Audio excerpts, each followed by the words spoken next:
10 जनपद की శ్రీమతి ఇందిరాగాంధీ గారి నుంచి మొదలు పెడితే శ్రీమతి సోనియా గాంధీ వరకు గాంధీ కుటుంబాలకు ఆంతరంగికుడుగా గుర్తింపు పొంది వివిధ హోదాలలో ఆనాడు ఉమ్మడి రాష్ట్రం తెలంగాణ రాష్ట్ర ఏర్పాటు ప్రక్రియలో డి శ్రీనివాస్ గారు ఎవరూ మర్చిపోలేని పాత్రను పోషించారు. డి శ్రీనివాస్ గారి ప్రత్యేక చొరవ వల్ల 2004 సంవత్సరంలో వారు ఆనాడు ఉమ్మడి రాష్ట్ర పిసిసి అధ్యక్షుడిగా శ్రీమతి సోనియా గాంధీ గారికి తెలంగాణ రాష్ట్ర ఏర్పాటు అవసరాన్ని వారు గుర్తు చేయడం, వారి చొరవ వల్ల 2004లో కరీంనగర్లో శ్రీమతి సోనియా గాంధీ గారు తెలంగాణ రాష్ట్ర ఏర్పాటును ఆమోదించి తెలంగాణ 4 కోట్ల ప్రజలకు మాట ఇవ్వడం జరిగింది.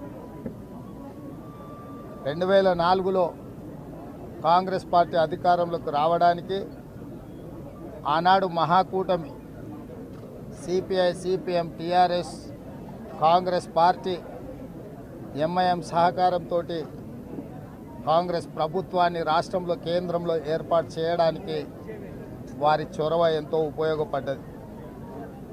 వారి యొక్క ఆలోచన విధానము సమన్వయాన్ని దృష్టిలో పెట్టుకొని 2009లో ఎన్నికల సందర్భంగా మళ్ళీ శ్రీమతి సోనియా గాంధీ గారు ఆనాడు ఉమ్మడి రాష్ట్రంలో కాంగ్రెస్ పార్టీని అధికారంలోకి తేవాలి అని అంటే పెద్దలు డి శ్రీనివాస్ గారిని మళ్ళొకసారి పిసిసి అధ్యక్షుడిగా ఆనాడు శ్రీమతి సోనియా గాంధీ గారు నియమించడం జరిగింది.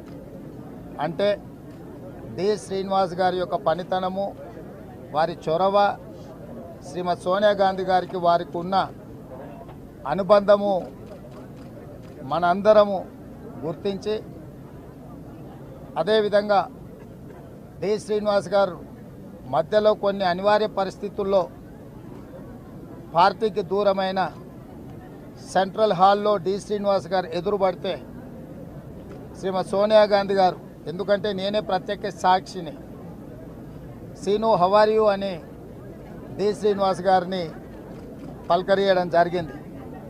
అప్పుడు నేను డి శ్రీనివాస్ గారు మన పార్టీలో లేరు తెలుసు కదా మేడము అని అంటే, పార్టీలో లేకపోయినా డి శ్రీనివాస్ మన మనిషి మనవాడు అని చెప్పి శ్రీమతి సోనియా గాంధీ గారు ఆప్యాయంగా డి శ్రీనివాస్ గారిని గుర్తించి పలకరించింది. ఆ తర్వాత డి శ్రీనివాస్ గారు నాతో మాట్లాడుతూ తిరిగి కాంగ్రెస్ పార్టీలో చేరాలనుకుంటున్నాను అని వారు ప్రస్తావించారు. నేను అడిగిన పెద్దలు శ్రీనివాస్ గారిని, మరి ఇప్పుడు మీరు రాజ్యసభలో ఉన్నారు, తిరిగి కాంగ్రెస్లోకి వస్తే మీరేమైనా పదవి ఆశిస్తున్నారా అని అంటే వారు ఒక్క మాట అన్నారు, నాకు ఎలాంటి పదవుల మీద వ్యామోహము ఆశ లేదు.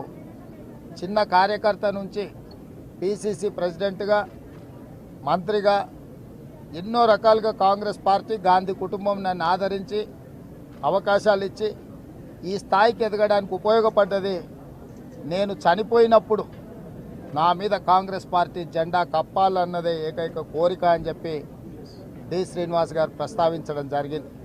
అందుకే నిన్న ఉదయం ఈ దురదృష్టకరమైన వార్త నాకు చేరిన ఎంబడే రాష్ట్ర ప్రభుత్వ అధికారులకు ఆదేశాలు ఇచ్చి అధికారిక లాంఛనాలతో డి శ్రీనివాస్ గారికి దహన సంస్కారాలను నిర్వహించండి, హుటాహుటిన మా డిప్యూటీ సీఎం బట్టి విక్రమార్క గారిని, శ్రీధర్ బాబు గారిని, ముఖ్యమైన నాయకులందరినీ డి శ్రీనివాస్ గారి ఇంటికి వెళ్ళి వారి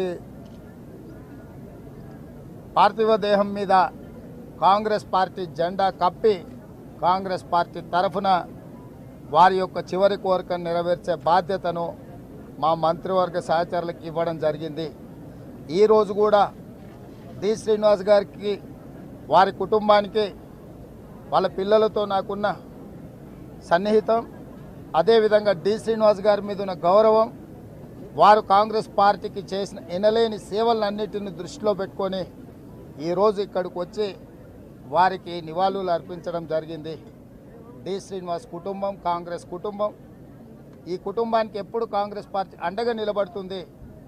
అదేవిధంగా వారి జ్ఞాపకార్థం కూడా తీసుకోవాల్సిన చర్యలు తెలంగాణ రాష్ట్ర ప్రభుత్వం తీసుకుంటుంది. ఈ కార్యక్రమాలు పూర్తి అయిన తర్వాత వాళ్ళ కుటుంబ సభ్యులతో చర్చించి ఏం చేస్తే బాగుంటుందో తప్పకుండా ఆ కార్యాచరణ చేపడతాం.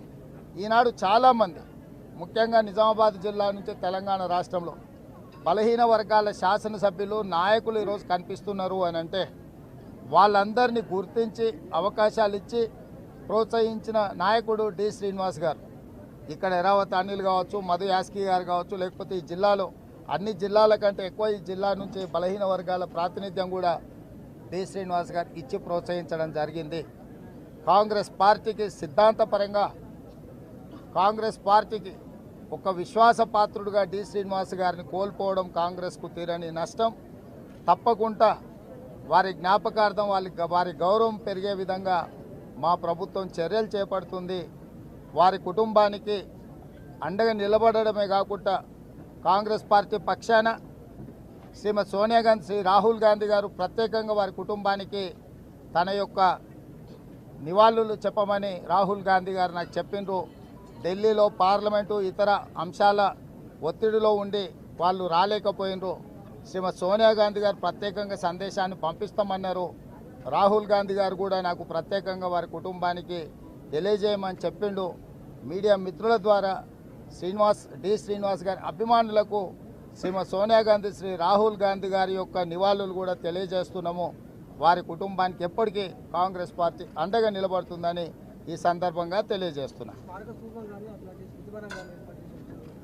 ఇట్లాంటి విషయాలు వాళ్ళ కుటుంబంతో చర్చించిన తర్వాత వాళ్ళు ఇట్లాంటి విషయాలకు సంబంధించి ఏం ప్రతిపాదనలు వాళ్ళ కుటుంబంలో ఆలోచనలు ఉన్నాయో వారి ఆలోచనలు తెలుసుకున్న తర్వాత ఇప్పుడు ఈ కార్యక్రమం ఉంది. వాళ్ళు కుటుంబ సభ్యులు ఈ కార్యక్రమంలో మునిగి ఉన్నారు. అయిపోయిన తర్వాత మళ్ళీ ఒకసారి సెక్రటేరియట్కే వాళ్ళ కుటుంబ సభ్యులను పిలుచుకొని మాట్లాడి తప్పకుండా డి శ్రీనివాస్ గారికి వారి గౌరవం తగ్గకుండా వారిని గుర్తుపెట్టుకునే విధంగా ప్రభుత్వం నిర్ణయం తీసుకుంటుంది. ధన్యవాదాలు.